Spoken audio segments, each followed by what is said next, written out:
in charge of all curriculum-based programming that the Atlanta Symphony does here at Symphony Hall and in the community. Well, the curriculum-based programming includes field trip concerts, and it includes family concerts. It also includes in-school residencies and adult programming. So what I do on a daily basis includes creating education materials that go to schools and for classroom support and preparation for concerts. I create programming, I book guest artists, I try to come up with some creative ways to draw people into the hall, and I do a lot of writing, a lot of phone calling, and a lot of customer service with teachers especially. I talk to schools, I talk to performing arts coordinators, I talk to homeschool co-ops. Along with my job is marketing all of these programs. Okay. So I'll go to homeschool expos or PTA conferences, whatever it takes to get the message out there. We do some advertising as far as hard copy publications, but really most people are very web savvy, right, and getting it out electronically seems to be the best way to go. Okay. I also started a telemarketing campaign last year for public school programming that's been highly successful. Wow. I went to Berry College in Rome, Georgia, and I graduated with a Bachelor of Arts degree in speech, theater, and art. I have no music background whatsoever other than spending the past 16 years of my life working for the Atlanta Symphony. I have a theater background primarily, and my path to this job was very unusual. I was working as a stagehand, an independent contractor for the Atlanta Symphony, the only female stagehand they had, and they needed someone to work with the youth orchestra, and I was the only stagehand willing to come in and do that because it was giving up Saturdays to sit with a bunch of teenagers. So I saw that there was a lot of need for administrative support to the conductor. He wasn't really getting a lot at that time. So it wasn't part of my job. My job at the time was to come in, turn on the lights, open the doors, and set the chairs. That was it. And when you're done, you shut it all down and walk away. That's not who I am. He needed help, so I started helping set up schedules. I started talking with parents about what they needed. And when the position came open for an administrative support person, the maestro said, "No, I want her." And I was offered a part-time temporary job that would not exist in 6 months' time. And 10 years later, here I am. I worked with the youth orchestra for most of my tenure here as their manager, along with doing everything else that I just described. But there's been a recent reorganization of the department, and the youth orchestra has been assigned elsewhere. When I arrived in 1999 in an office capacity, an administrative capacity, the education department did not exist in the Atlanta Symphony. It had been, pieces of it had been scattered under artistic, under marketing, all kinds of different places, but not as a really true department that was a focus. And the symphony had decided that they really did need to put a focus on education. A strong focus. So they hired a headhunting company and found a director of education, and she came in February of 2000, and I worked with her for most of her time here. What I saw here was education becoming more and more important to the symphony throughout my tenure here. She went from a director of education, a kind of small department, to a vice president position.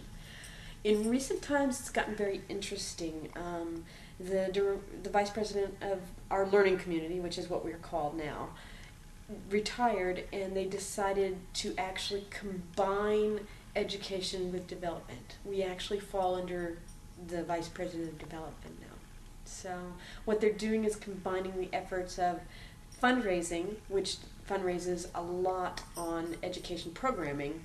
So now the vice president has control of the product as well as the selling of the product. The biggest challenge, especially with the recent economic trends, are that schools their arts programs are being cut. That means they can't go on field trips, especially here in Georgia. One of the first things to go is money to the schools, and field trip monies are often those that are cut as well. What I've been trying to show teachers is that the arts, number one, can be connected to the rest of the curriculum and should be. I feel that the arts and the symphony, the music, the visual arts, theater, are all a door to learning. I feel, as far as talking about personal opinions, education is not about filling your mind with things you're supposed to memorize. Education is truly about learning how to learn. If you can learn how to learn, if you have that tool in your life, you can do anything. And the arts are the perfect doorways to that, so that a child can figure out the different ways to get through that door and learn what helps them learn. And so to watch these teachers struggle day in, day out with all these budget cuts, what I've tried to show them is that the parents still understand this and find this a very important aspect of their child's education. And so the PTA will often help them raise that money one way or another. They will cough up that money one way or another. And we try to keep the prices very low. And the thing that I did last year when the economy tanked was that there was no conversation I had that ended in no. It ended in, well, what can I do to get you here? How can I discount the price? What can I do? What do you need in transportation? How do we get you here? How do we make us more accessible to you? Because that's the important thing, to get your kids here. It's all cyclical. I mean, one of the reasons I have a passion for arts education is that when I was in high school, once again, they said, oh, we have to cut out everything and only deal with what we can quantify, reading, writing, and arithmetic. I think that more and more they're understanding, that they're beginning to understand anyways, and I think the newest political atmosphere is trying to understand that it's not all about the numbers on a test. And I'm hoping that that understanding and that other world models will come into play.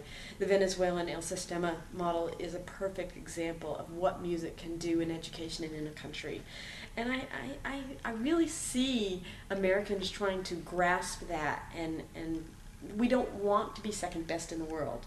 And the only way we're not going to be second best in the world is to try to grasp those concepts and apply them to everything in our lives. We want to be number one. We need to stop talking about SAT scores and CRCT testing and talk about how to help our children learn to be the best. El Sistema actually was started about 30 years ago by a man named Dr. Jose Abreu and Gustav Dudamel, who is now the conductor and music director of the LA Philharmonic, came out of that system. The principal bass player for the Berlin Philharmonic came out of that system. 30 years ago, in a small community center, this man started with 12 students, teaching them music, using recorders, percussion, doing choral. And what he's done is he's created all of these small nucleos, is what he calls them, these small learning communities of music. And it's not about teaching music to create these great classical musicians. It's about teaching music as a discipline that you can apply to every portion of your life. It's more of a social change and a social activity than it is about learning music for the sake of music. And what it's done is it has completely rejuvenated and their education system through 8 different regimes. El Sistema has continued, and now they have more than, how many was it? It's like 100,000 students. More than 300,000 have gone through the system in those many years. And there's a youth orchestra. There are youth orchestras in every single part of their every district in their country, and there is a state youth orchestra that now travels the world as well. So they've become really famous. And I'm hoping that they can bring aspects of that program here. Learning music for the sake of learning a discipline for your life, rather than learning music for the sake of music itself. Not that that's not important, it's just that there are other parts of it that can really rejuvenate a person and create a well-balanced citizen.